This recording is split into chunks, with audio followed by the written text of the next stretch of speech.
Good morning, students. Welcome to the class of economics. Today we will study last page of the chapter 13, page number 329. Areas where Pakistan has an edge over India. It is indicated through the following observations.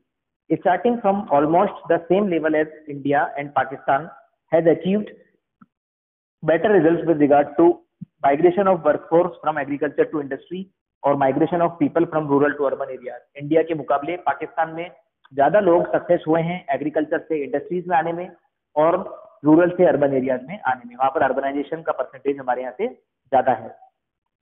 By reducing PPL population to 29.5% in 2013 of total, contrasting with India 21.9%, Pakistan's growth strategy has a better human face than that of India.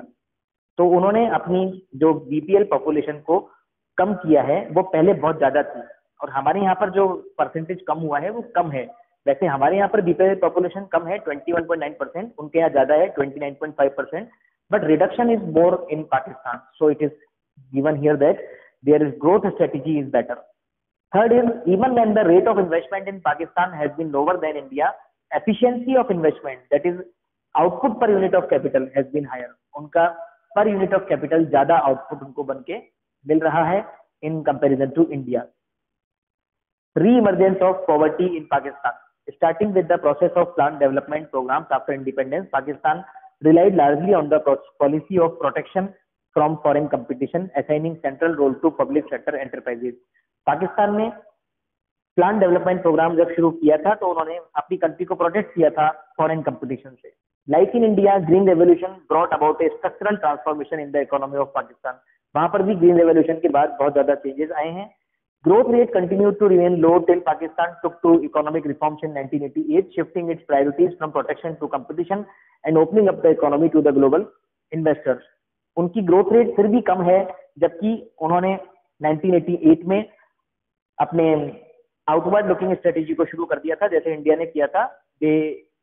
उन्होंने भी protection को हटा दिया और market को competitive बना दिया था और अपनी इकोनॉमीज को ग्लोबल इन्वेस्टर्स के लिए ओपन कर दिया था. Economic reforms yielded spectacular results and performance of Pakistan was indeed convincing and way ahead of the performance of Indian economy.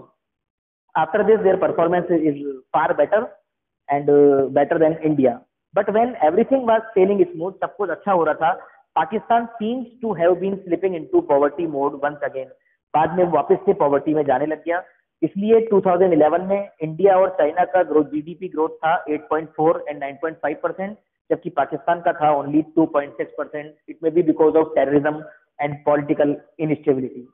Reason: re-emergence of poverty is reference to the following observation. Pakistan has failed to bring about stable institutional reforms in agriculture. वो agriculture में stable reforms नहीं ला पाए, उतार चढ़ाव बहुत ज्यादा था. Accordingly performance of agriculture sector has remained volatile.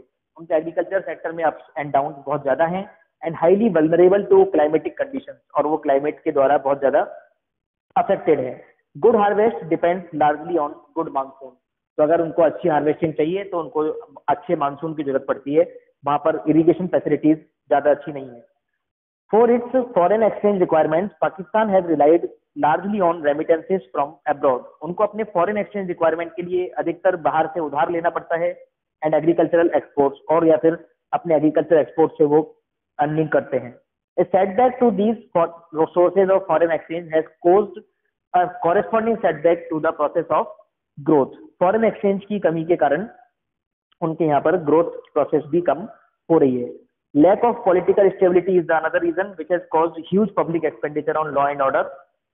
Pakistan is allocating huge funds to build a strong defense system even when it implies a huge cut in developmental expenditure. Pakistan अपने budget का बहुत ज्यादा हिस्सा डिफेंस में खर्च करता है जबकि वहां पर डेवलपमेंट की ज्यादा जरूरत है. China's edge over India. China के अंदर क्या क्या हमारे यहाँ से अच्छा है? We may note the following observation. The Chinese reform process began more comprehensively during 1880s when the India was in the mid stream of slow growth process. China ने अपने रिफॉर्म प्रोसेस 1980s में ही शुरू कर दी थी जबकि India उस time slow growth process में था. Even when the reform process was actively pursued in 90s, India focused more on GDP growth in contrast to China's initiative of focusing on poverty alleviation. We always focused on GDP growth and development, but we never focused on quality alleviation up to 7th or 8th plan. But China first of all focused on the poverty alleviation. While rural poverty in China declined by 85% during the period 78 to 89, in India it declined only by 50%, and that is the reason हमारे यहाँ पर rural poverty only 50% से कम हुई, जबकि वहां पर 85% से कम हो गई. Restructuring of the Chinese agriculture went a long way. It abolished commune system of farming. उन्होंने एग्रीकल्चर सिस्टम को चेंज कर दिया और उसको बहुत लंबे समय तक उन्होंने रिस्ट्रक्चर किया. Instead households were allotted land for individual cultivation. Households को भी उन्होंने कल्टीवेशन की लैंड दी. Though ownership of land remained with the state. Ownership हमेशा स्टेट के पास रहती है. This brought a radical transformation in agriculture. In India agriculture reforms have been far less effective than in China. हमारे यहाँ पर एग्रीकल्चर रिफॉर्म्स इतने अच्छे नहीं हो पाए. Also global exposure of the economy has been far more wider in China than in India. वहां पर ग्लोबल एक्सपोजर यानी कि इंपोर्ट्स और एक्सपोर्ट्स उनके बहुत ज्यादा हैं. China allowed foreign investors 100% equity investment, जो अभी भी इंडिया में सभी जगह पर अलाउ नहीं है. हमने पढ़ा था पिछला पेजेज में कि चाइना ने 100% रिटेल सेक्टर में भी फॉरेन डायरेक्ट इन्वेस्टमेंट अलाउ कर रखा है. It allowed the foreign investors the freedom to hire and fire the workers. It also offered them a lucrative infrastructure. उनके ऊपर कोई पाबंदी नहीं है. फॉरेन इन्वेस्टर्स जब चाहें उनकी पॉपुलेशन को वो हायर कर सकते हैं, तब चाहें जब निकाल सकते हैं. There is no restriction from the government side. By establishing special economic zones, it offered lucrative infrastructural facilities to the foreign investors. Special economic zones उन्होंने बनाए हैं, जैसा कि हमने पहले भी पढ़ा था, वो फॉरेन इन्वेस्टर्स को अट्रैक्ट करते हैं अपनी तरफ.